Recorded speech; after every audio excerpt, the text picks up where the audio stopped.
કેવાયસીની કામગીરીથી શિક્ષણ કાર્યને માઠી અસર। વર્તમાન સમયમાં અપાર કાર્ડની સતત કામગીરીથી પ્રાથમિક શિક્ષણને માઠી અસર થઈ છે।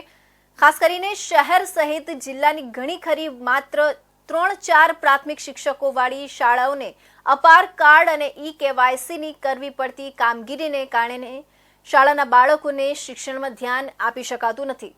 હાલના સમયમાં ઘણા શહેર સહિત અંતરિયાળ વિસ્તારો શાળાઓમાં શિક્ષકોની ઘટ હોય અને ત્યારે આ પ્રકારની કામગીરીમાં વધારો જોવા મળી રહ્યો છે। કેન્દ્ર અને રાજ્ય સરકાર દ્વારા સરકારી શાળામાં વિવિધ ધોરણમાં અભ્યાસ કરતા વિદ્યાર્થીઓ માટે જુદી જુદી સહાય યોજનાઓ બહાર પાડે છે અને વિદ્યાર્થીઓએ તે યોજનાનો લાભ લેવા માટે આધાર કાર્ડ અને રેશન કાર્ડ વર્તમાન સ્થિતિએ અપડેટ હોવું જરૂરી છે। હાલમાં કેન્દ્ર સરકારની શિષ્યવૃત્તિની સહાય માટે કાર્યવાહી શરૂ કરી છે, જેમાં SC અને ST કેટેગરીના વિદ્યાર્થીઓને લાભ મળી શકે। સરકાર દ્વારા શિષ્યવૃત્તિનો લાભ મેળવવા માટે આધાર કાર્ડ અને રેશન કાર્ડમાં બાયોમેટ્રિક સહિત તમામ વિગતો સાથે બંને કાર્ડ લિંક હોવા પણ જરૂરી છે। ત્યારબાદ સરકારની PDS પ્લસ એપ્લિકેશન દ્વારા એપ્રુવલ માટે કાર્યવાહી કરવાની રહે છે। ત્યારે હાલના સમયમાં રેશન કાર્ડ અને બાયોમેટ્રિકની વિગતો સરકારના પોર્ટલમાં અપડેટ કરવા છતાં ડેટા ફેચ નહીં થતા બાળક સરકારી શિષ્યવૃત્તિ માટે લાભથી વંચિત રહી જાય છે અને ધક્કાઓ ખાવા મજબૂર બને છે। ગવર્મેન્ટ ઓફ ગુજરાતે જે PDS પ્લસની એપ્લિકેશન આપેલી છે એની અંદર દરેક શાળાના લોગિન આઈડી પણ આપેલા છે, જેથી તમામ બાળકોનો જેનો ડેટા ઓકે છે એમનું કેવાયસી કરવામાં માત્ર 2 થી 3 સેકન્ડનો અથવા મિનિટનો ટાઈમ લાગે છે।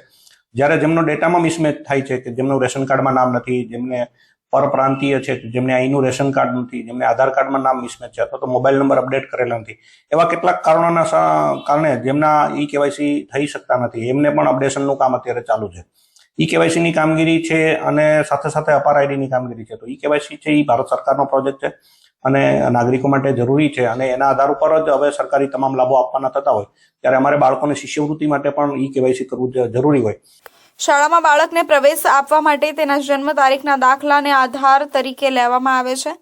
આથી શાળા વયપત્રક રજિસ્ટરમાં બાળકનું નામ જન્મ તારીખના દાખલ મુજબ હોય છે। જ્યારે હાલમાં કેન્દ્ર સરકારની અપાર કાર્ડ જનરેટ કરવાની જે યોજના આવેલી છે તે આધાર કાર્ડ અને SSAના CTS ડેટાને UDISC પ્લસમાં હોય છે તે મેચ કરે છે। આથી આધાર કાર્ડમાં સ્પેલિંગ ભૂલ કે પ્રથમ ના આવે અને અટક હોય તો પણ અપાર કાર્ડ જનરેટ થતા નથી।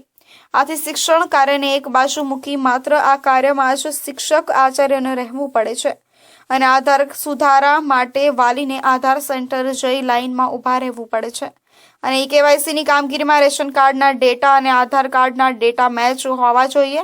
આમ કોઈપણ એક ડોક્યુમેન્ટના ડેટા મેચ ન હોય તો અપારની કામગીરી કે કેવાયસીની કામગીરી ખોરંભે પડે છે અને શાળા પર આ કામગીરી 100% કરવા દબાણના કારણે શિક્ષણ કાર્યને માઠી અસર પહોંચે છે।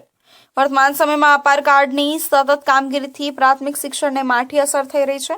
ખાસ કરીને શહેર સહિત જિલ્લાની ઘણી ખરી માત્ર 3-4 પ્રાથમિક શિક્ષકોવાળી શાળાઓને અપાર કાર્ડ અને કેવાયસીની કરવી પડતી કામગીરીને કારણે છે। શાળાના બાળકોને શિક્ષણમાં ધ્યાન આપી શકાતું નથી। હાલના સમયમાં ઘણા શહેર સહિત અંતરિયાળ વિસ્તારો શાળાઓમાં શિક્ષકોની ઘટ હોય અને ત્યારે આ પ્રકારની કામગીરીમાં વધારો જોવા મળી રહ્યો છે।